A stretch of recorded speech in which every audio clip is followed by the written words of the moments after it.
The vast Mongolian steppe, endless grasslands under a boundless sky, was a land of beauty and brutality. It was a place where survival depended on your horse, your bow, and the tribe you belonged to. But before the rise of one man who would shake the world, this land was fractured, unstable, and soaked in centuries of blood. In the late 12th century, the Mongol plateau was no unified nation. It was a patchwork of warring tribes.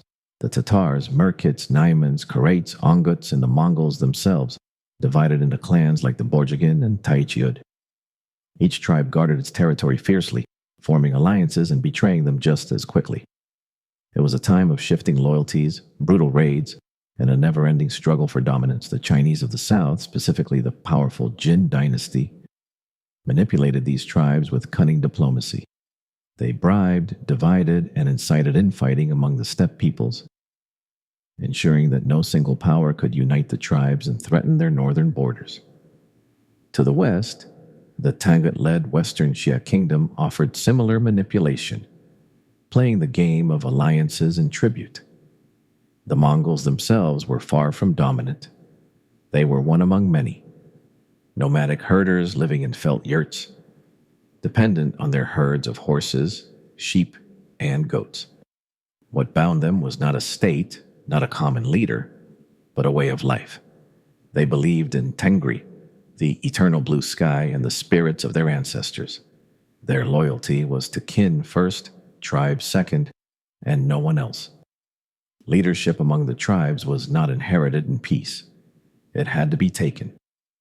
Khans rose through charisma, strength, and violence.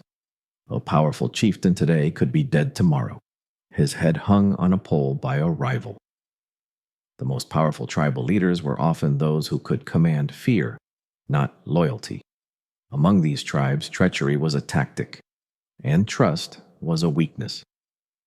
Into this chaos was born a boy named Temujin.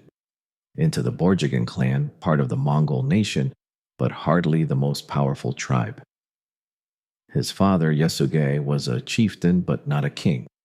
His mother, Holun, was a woman of noble spirit and unmatched resilience. Temujin's birth would not have turned heads. He was just one more child born into a world of hardship. But the world was shifting. The Jin dynasty, despite its strength, was beginning to face internal rot. The Western Xia were powerful but isolated. And in the steppe, the endless cycle of bloodshed was wearing thin. There was a growing hunger, not just for survival, but for unity, for something greater. There had been whispers before, of unifiers, of powerful Khans who almost brought the tribes together. The most notable among them was Kabul Khan, Temujin's great-grandfather. He had once united many tribes and even raided into Jin territory, but his empire faded with his death, fragmented by tribal jealousy and ambition. This legacy, though faint, still lingered. The blood of Kabul Khan ran in Temujin's veins, but blood alone meant nothing on the steppe. To survive, Temujin would need more than lineage. He would need will, vision, and an unrelenting belief in his destiny. This was the world Temujin was born into, a world without law, without mercy, and without unity. A world that needed a storm. And that storm was coming.